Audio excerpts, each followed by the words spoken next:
Hello, Chicago.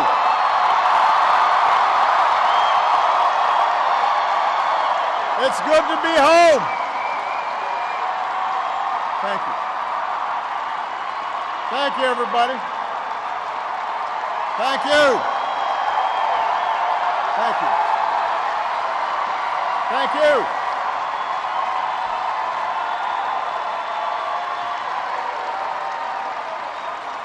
Thank you so much. Thank you. Thank you. Thank you. It's good to be home. Thank you. Thank you. Thank you.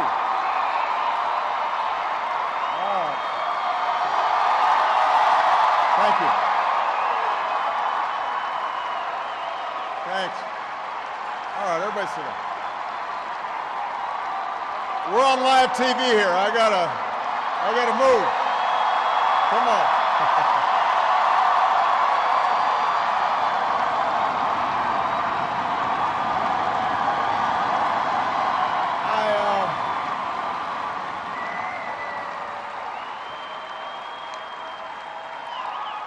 You can tell that I'm, you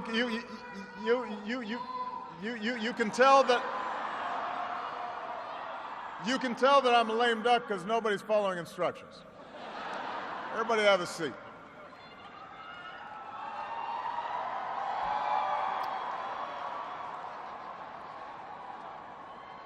My fellow Americans,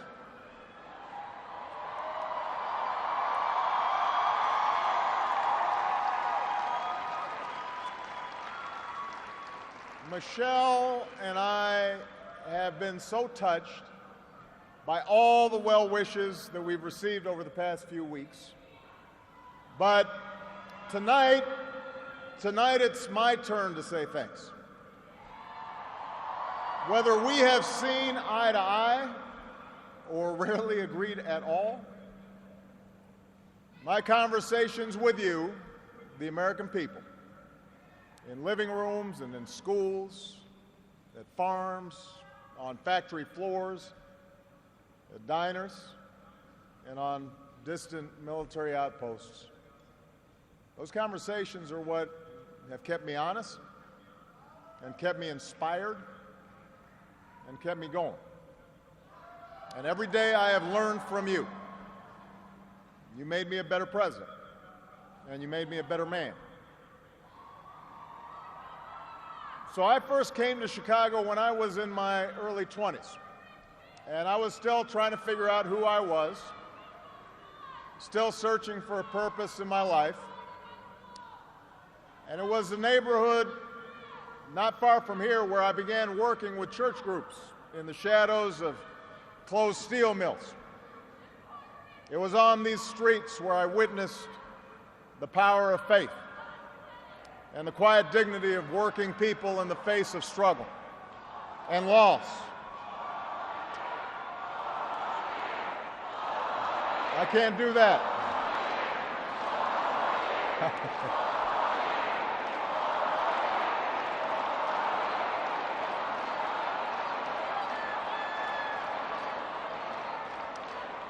Now, this is where I learned that change only happens when ordinary people get involved and they get engaged and they come together to demand it.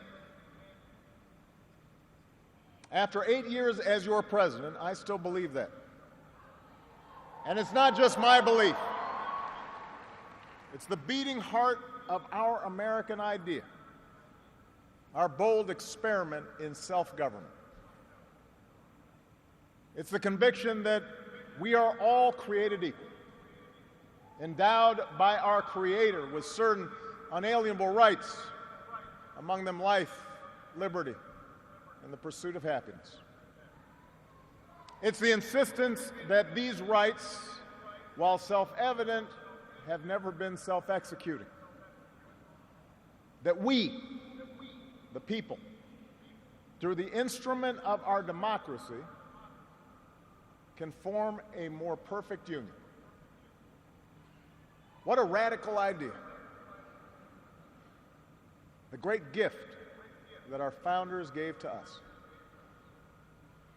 the freedom to chase our individual dreams through our sweat and toil and imagination,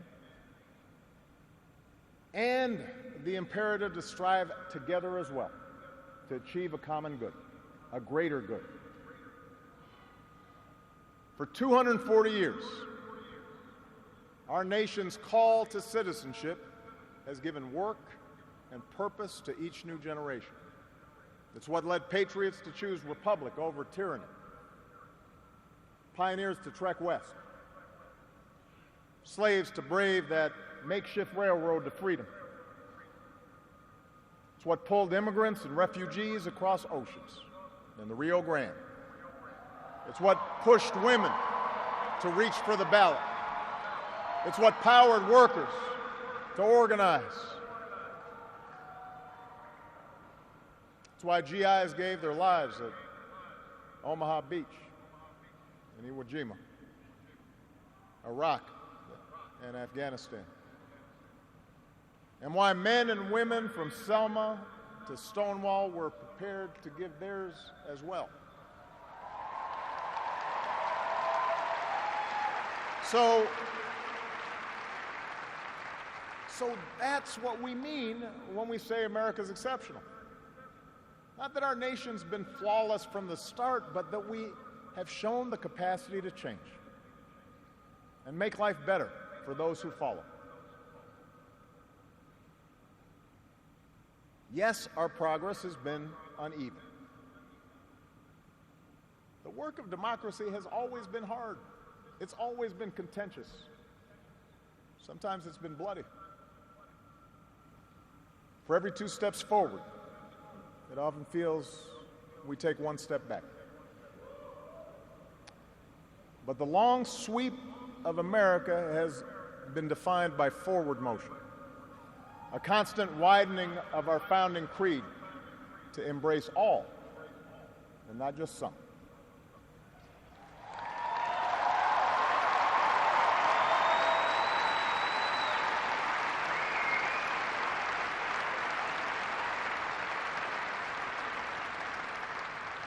If I had told you 8 years ago that America would reverse a Great Recession, reboot our auto industry, and unleash the longest stretch of job creation in our history,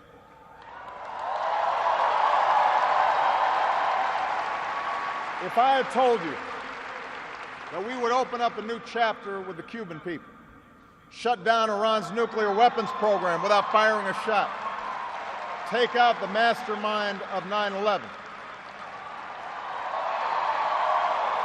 If I had told you that we would win marriage equality and secure the right to health insurance for another 20 million of our fellow citizens,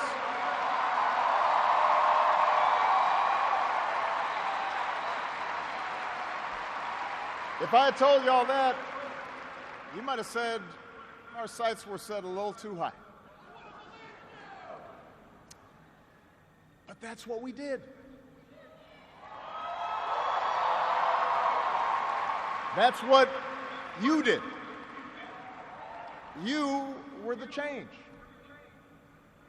You answered people's hopes, and because of you, by almost every measure, America is a better, stronger place than it was when we started.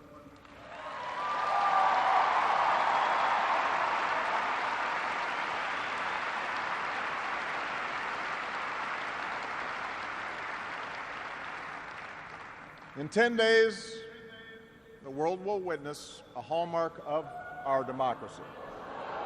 No.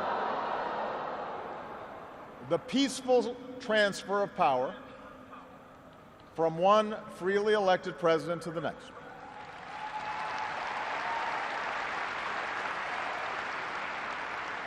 I committed to President-elect Trump that my administration would ensure the smoothest possible transition, just as President Bush did for me. Because it's up to all of us to make sure our government can help us meet the many challenges we still face. We have what we need to do so. We have everything we need to meet those challenges. After all, we remain the wealthiest, most powerful, and most respected nation on earth. Our youth, our drive, our diversity and openness, our boundless capacity for risk and reinvention means that the future should be ours. But that potential will only be realized if our democracy works. Only if our politics better reflects the decency of our people. Only if all of us, regardless of party affiliation or particular interests, help restore the sense of common purpose that we so badly need right now. And that's what I want to focus on tonight: the state of our democracy. Understand, democracy does not require uniformity. Our founders argued, they quarreled, eventually they compromised. They expected us to do the same. But they knew that democracy does require a basic sense of solidarity. The idea that for all our outward differences, we're all in this together, that we rise or fall as one.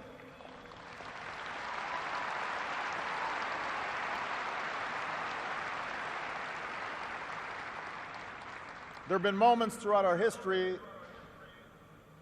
that threatened that solidarity. And the beginning of this century has been one of those times. A shrinking world, growing inequality, demographic change, and the specter of terrorism. These forces haven't just tested our security and our prosperity, but are testing our democracy as well. And how we meet these challenges to our democracy will determine our ability to educate our kids and create good jobs and protect our homeland. In other words, it will determine our future. To begin with, our democracy won't work without a sense that everyone has economic opportunity. And the good news is that today the economy is growing again. Wages, incomes, home values, and retirement accounts are all rising again. Poverty is falling again.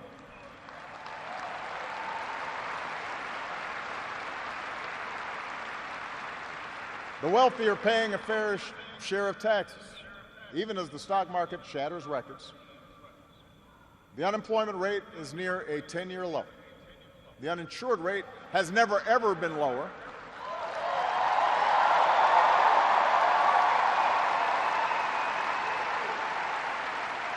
Healthcare costs are rising at the slowest rate in 50 years. And I've said, and I mean it, if anyone can put together a plan that is demonstrably better than the improvements we've made to our healthcare system, that covers as many people at less cost, I will publicly support it.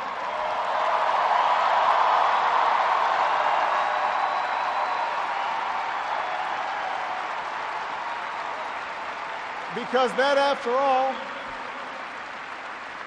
is why we serve. Not to score points or take credit, but to make people's lives better. But for all the real progress that we've made, we know it's not enough. Our economy doesn't work as well or grow as fast when a few prosper at the expense of a growing middle class and ladders for folks who want to get into the middle class. That's the economic argument, but stark inequality is also corrosive to our democratic idea. While the top 1% has amassed a bigger share of wealth and income, too many of our families in inner cities and in rural counties have been left behind. The laid-off factory worker, the waitress, or healthcare worker who's just barely getting by and struggling to pay the bills. Convinced that the game is fixed against them, that their government only serves the interests of the powerful. That's a recipe for more cynicism and polarization in our politics. Now, there are no quick fixes to this long-term trend. I agree, our trade should be fair and not just free. But the next wave of economic dislocations won't come from overseas. It will come from the relentless pace of automation that makes a lot of good middle-class jobs obsolete. And so we're going to have to forge a new social compact to guarantee all our kids the education they need, to give workers the power to unionize for better wages, to update the social safety net to reflect the way we live now, and make more reforms to the tax code so corporations and individuals who reap the most from this new economy don't avoid their obligations to the country that's made their very success possible.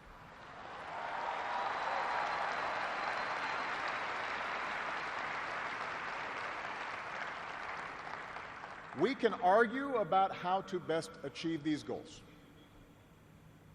but we can't be complacent about the goals themselves. For if we don't create opportunity for all people, the disaffection and division that has stalled our progress will only sharpen in years to come. There's a second threat to our democracy, and this one is as old as our nation itself. After my election, there was talk of a post-racial America. And such a vision, however well intended, was never realistic. Race remains a potent and often divisive force in our society. Now, I've lived long enough to know that race relations are better than they were 10 or 20 or 30 years ago, no matter what some folks say. You can see it not just in statistics, you see it in the attitudes of young Americans across the political spectrum. But we're not where we need to be. And all of us have more work to do. If every economic issue is framed as a struggle between a hardworking white middle class and an undeserving minority, then workers of all shades are going to be left fighting for scraps while the wealthy withdraw further into their private enclaves.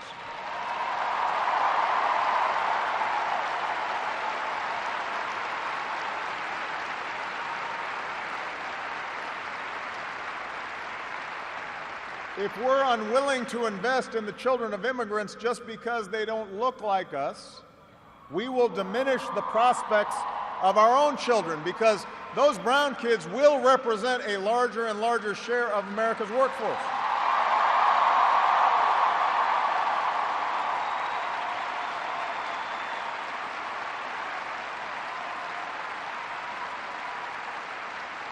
And we have shown that our economy doesn't have to be a zero-sum game. Last year, incomes rose for all races, all age groups, for men and for women. So if we're going to be serious about race going forward, we need to uphold laws against discrimination in hiring and in housing and in education and in the criminal justice system. That is what our Constitution and our highest ideals require.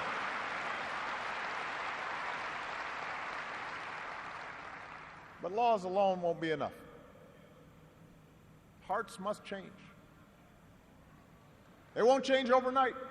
Social attitudes oftentimes take generations to change. But if our democracy is to work the way it should in this increasingly diverse nation, then each one of us need to try to heed the advice of a great character in American fiction, Atticus Finch, who said, "You never really understand a person until you consider things from his point of view, until you climb into his skin and walk around in it.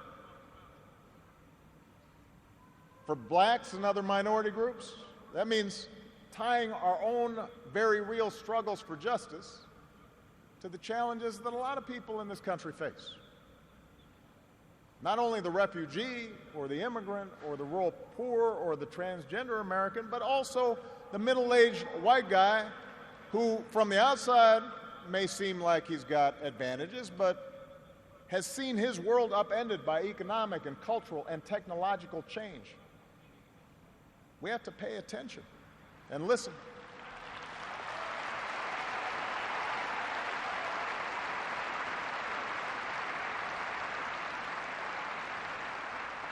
For white Americans, it means acknowledging that the effects of slavery and Jim Crow didn't suddenly vanish in the 60s. That when minority groups voice discontent, they're not just engaging in reverse racism or practicing political correctness. When they wage peaceful protest, they're not demanding special treatment, but the equal treatment that our founders promised.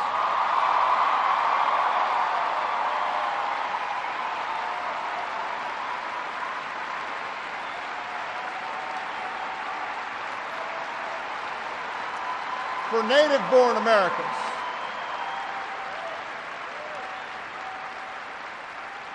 native-born Americans, it means reminding ourselves that the stereotypes about immigrants today were said almost word for word about the Irish and Italians and Poles, who it was said were going to destroy the fundamental character of America. And as it turned out, America wasn't weakened by the presence of these newcomers. These newcomers embraced this nation's creed, and this nation was strengthened. So, regardless of the station that we occupy, we all have to try harder. We all have to start with the premise that each of our fellow citizens loves this country just as much as we do, that they value hard work and family just like we do, that their children are just as curious and hopeful and worthy of love as our own.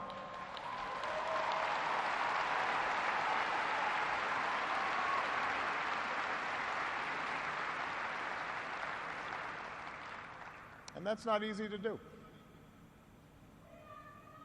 For too many of us, it's become safer to retreat into our own bubbles, whether in our neighborhoods or on college campuses or places of worship, or especially our social media feeds. Surrounded by people who look like us and share the same political outlook and never challenge our assumptions. And the rise of naked partisanship and increasing economic and regional stratification, the splintering of our media into a channel for every taste. All this makes this great sorting seem natural, even inevitable. And increasingly, we become so secure in our bubbles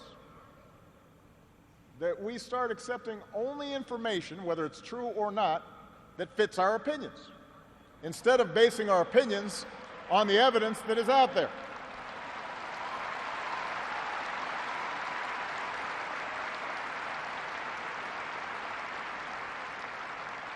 And this trend represents a third threat to our democracy.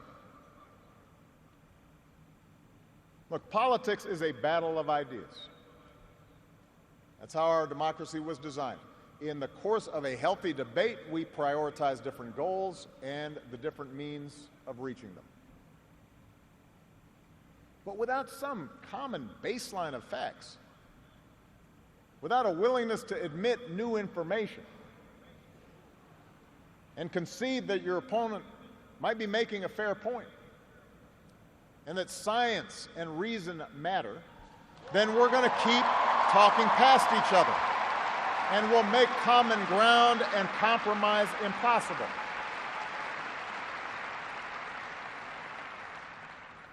And isn't that part of what so often makes politics dispiriting?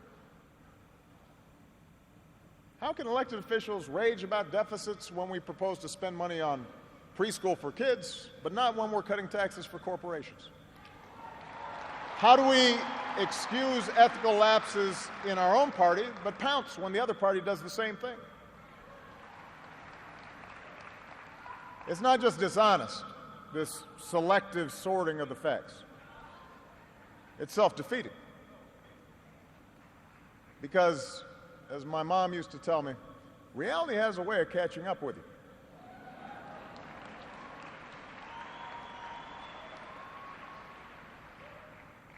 Take the challenge of climate change. In just 8 years, we've halved our dependence on foreign oil. We've doubled our renewable energy. We've led the world to an agreement that has the promise to save this planet.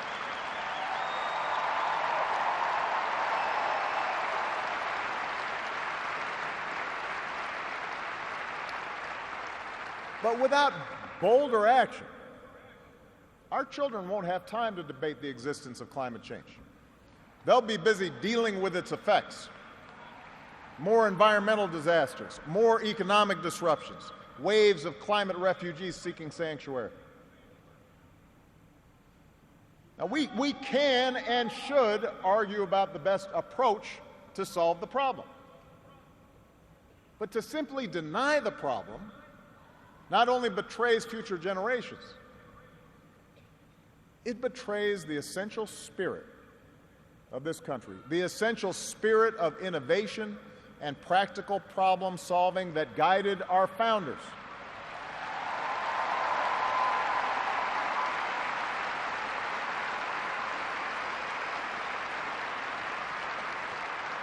It is that spirit born of the Enlightenment that made us an economic powerhouse. The spirit that took flight at Kitty Hawk and Cape Canaveral. The spirit that cures disease and put a computer in every pocket. It's that spirit, a faith in reason and enterprise and the primacy of right over might that allowed us to resist the lure of fascism and tyranny during the Great Depression, that allowed us to build a post-World War II order with other democracies, an order based not just on military power or national affiliations, but built on principles: the rule of law, human rights, freedom of religion and speech and assembly, and an independent press.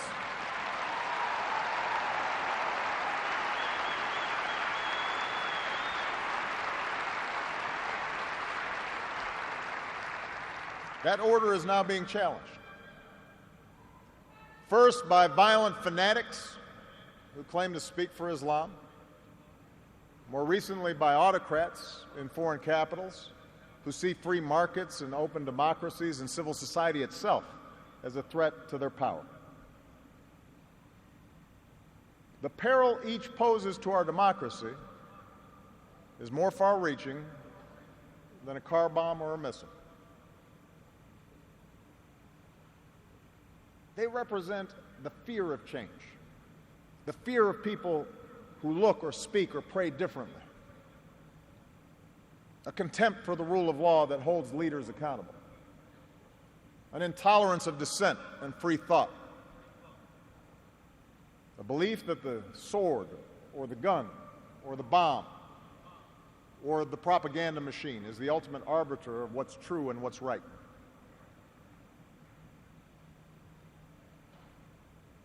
Because of the extraordinary courage of our men and women in uniform, because of our intelligence officers and law enforcement and diplomats who support our troops, no foreign terrorist organization has successfully planned and executed an attack on our homeland these past 8 years. And although Boston and Orlando and San Bernardino and Fort Hood remind us of how dangerous radicalization can be, our law enforcement agencies are more effective and vigilant than ever.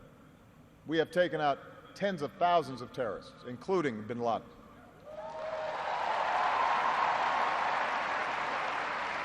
The global coalition we're leading against ISIL has taken out their leaders and taken away about half their territory. ISIL will be destroyed, and no one who threatens America will ever be safe. And to all who serve or have served, it has been the honor of my lifetime to be your commander-in-chief. And we all owe you a deep debt of gratitude.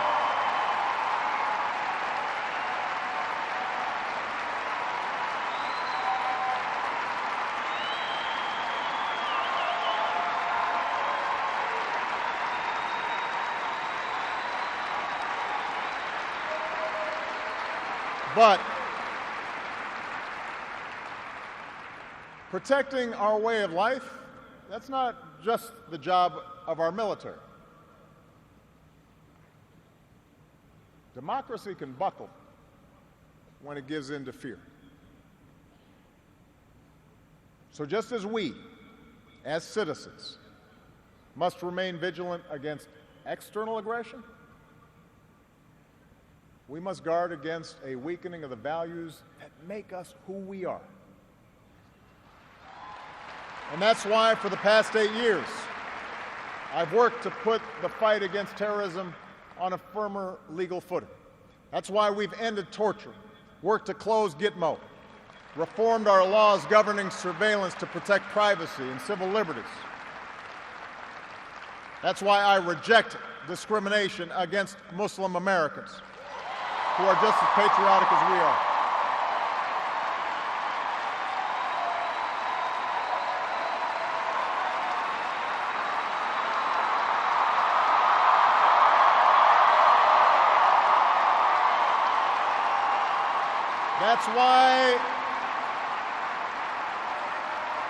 That's why we cannot withdraw.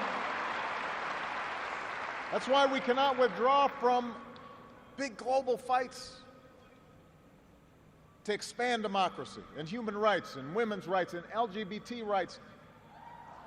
No matter how imperfect our efforts, no matter how expedient ignoring such values may seem, that's part of defending America. For the fight against extremism and intolerance and sectarianism and chauvinism are of a piece with the fight against authoritarianism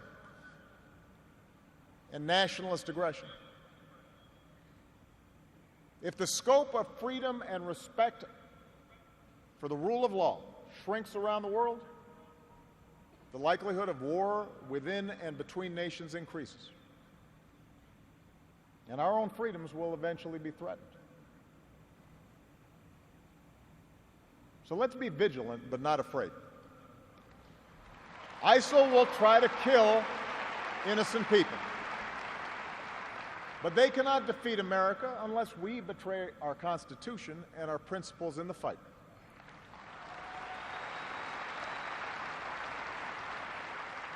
Rivals like Russia or China cannot match our influence around the world unless we give up what we stand for and turn ourselves into just another big country that bullies smaller neighbors.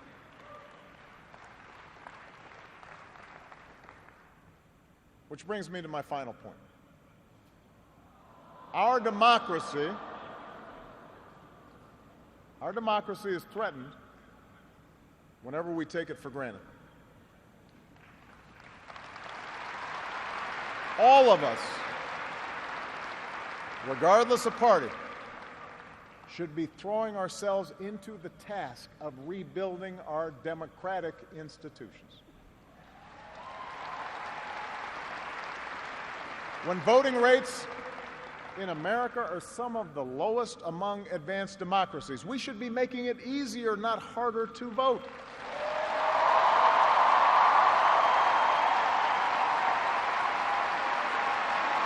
When trust in our institutions is low,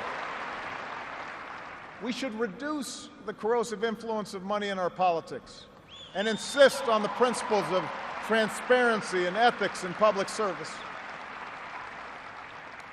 When Congress is dysfunctional, We should draw our congressional districts to encourage politicians to cater to common sense and not rigid extremes.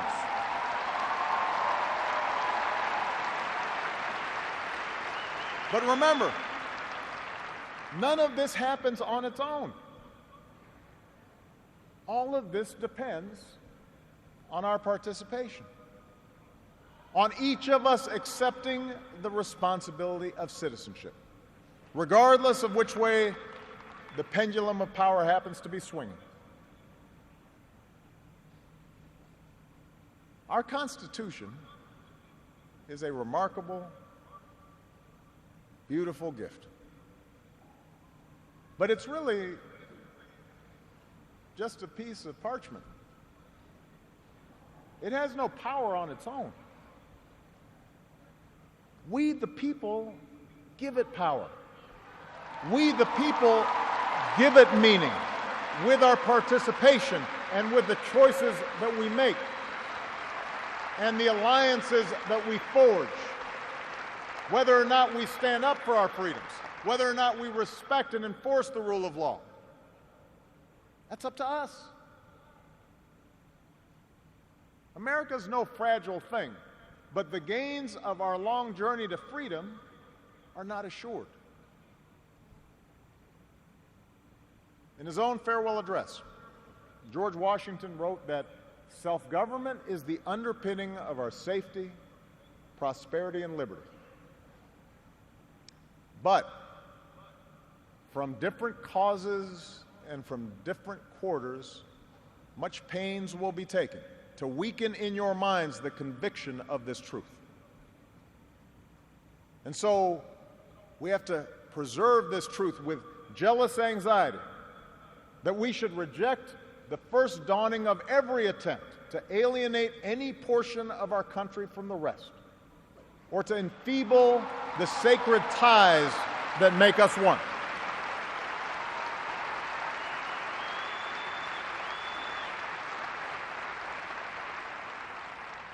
America, we weaken those ties when we allow our political dialogue to become so corrosive that people of good character aren't even willing to enter into public service. So coarse with rancor that Americans with whom we disagree are seen not just as misguided, but as malevolent. We weaken those ties when we define some of us as more American than others, when we write off the whole system as inevitably corrupt, and when we sit back and blame the leaders we elect without examining our own role in electing them.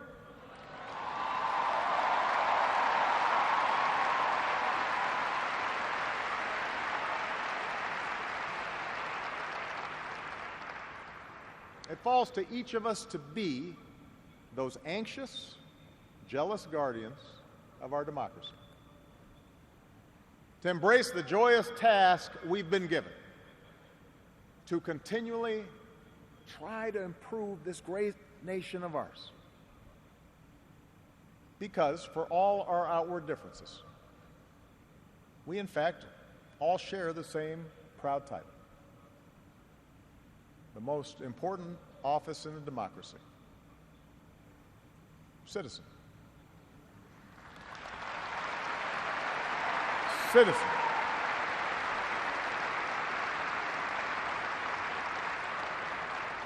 So you see, that's what our democracy demands. It needs you. Not just when there's an election, not just when your own narrow interest is at stake, but over the full span of a lifetime. If you're tired of arguing with strangers on the internet, try talking with one of them in real life.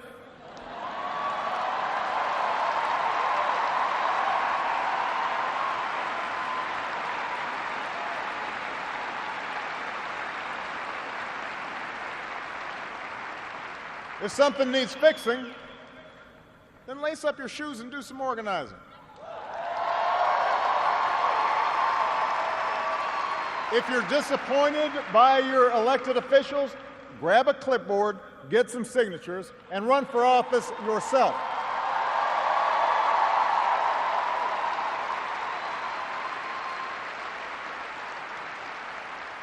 Show up.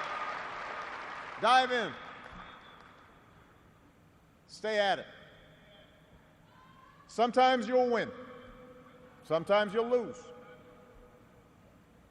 Presuming a reservoir of goodness in other people, that can be a risk.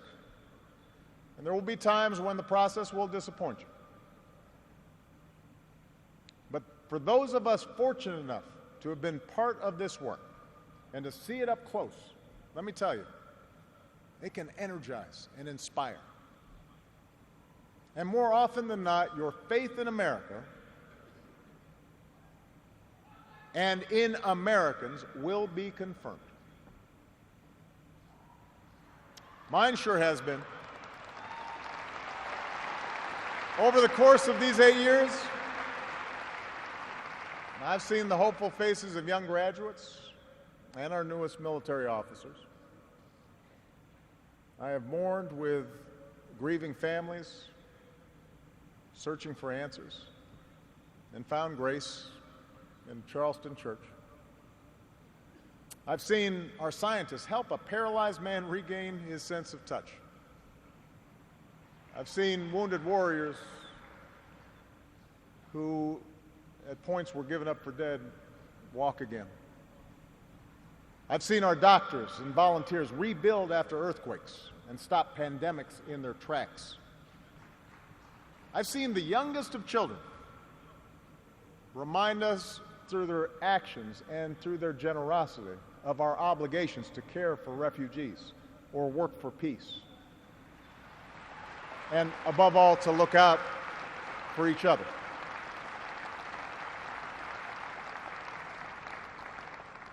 So that faith that I placed all those years ago, not far from here, in the power of ordinary Americans to bring about change, that faith has been rewarded in ways I could not have possibly imagined. And I hope your faith has too. Some of you here tonight or watching at home, you were there with us in 2004, in 2008, 2012.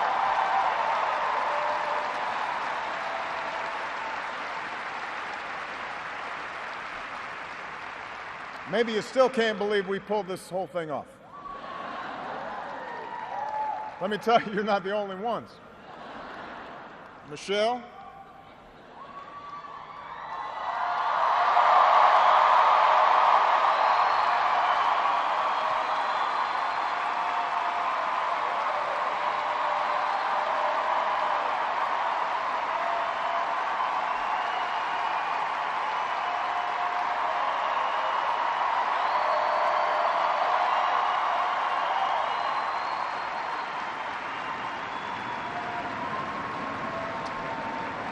Michelle LaVaughn Robinson, girl of the South Side.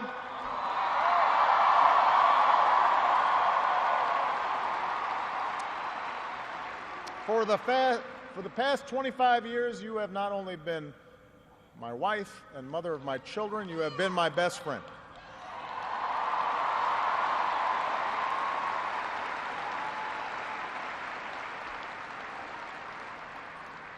You took on a role you didn't ask for, and you made it your own, with grace and with grit and with style and good humor.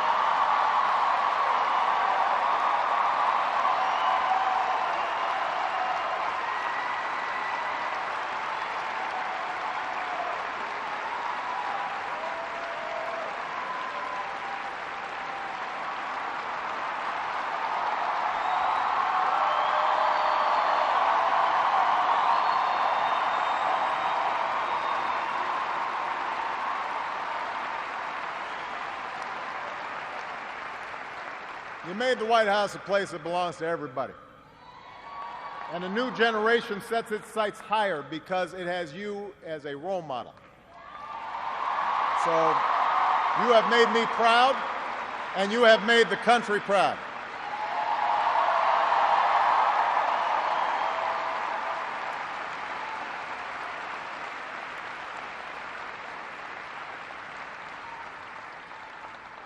Malia and Sasha, under the strangest of circumstances, you have become two amazing young women.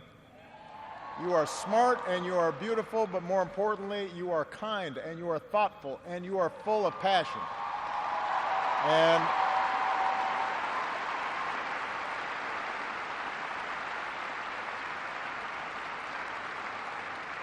you wore the burden of years in the spotlight so easily.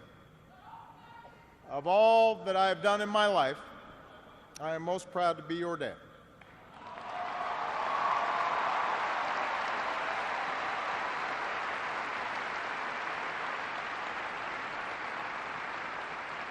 To Joe Biden,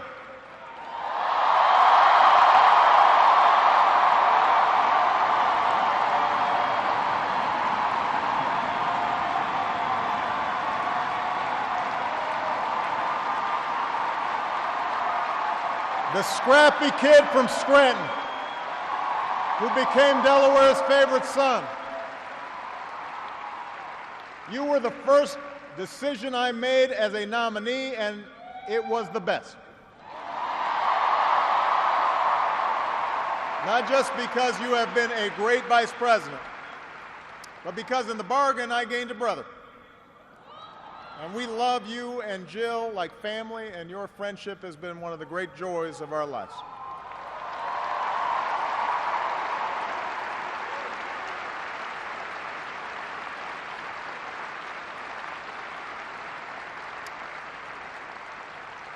To my remarkable staff, for 8 years, and for some of you a whole lot more, I have drawn from your energy, and every day I try to reflect back what you displayed: heart and character and idealism. I've watched you grow up, get married, have kids, start incredible new journeys of your own. Even when times got tough and frustrating, you never let Washington get the better of you. You guarded against cynicism. And the only thing that makes me prouder than all the good that we've done is the thought of all the amazing things that you are going to achieve from here.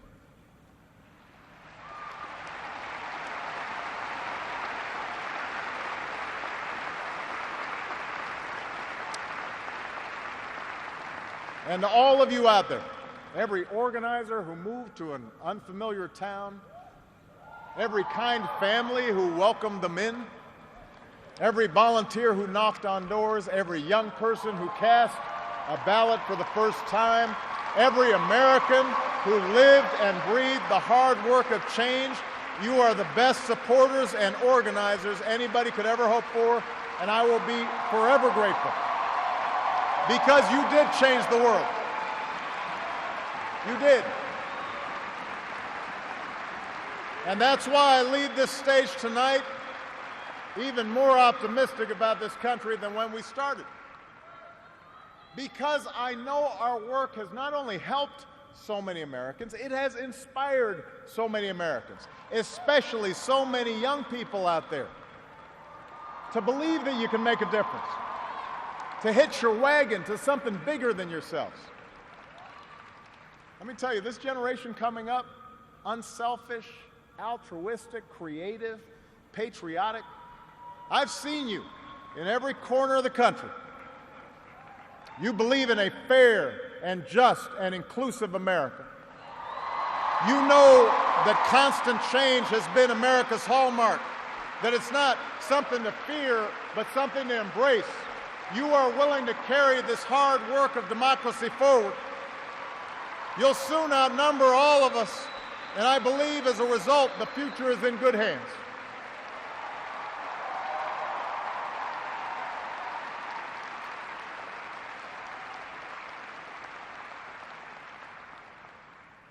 My fellow Americans, it has been the honor of my life to serve you.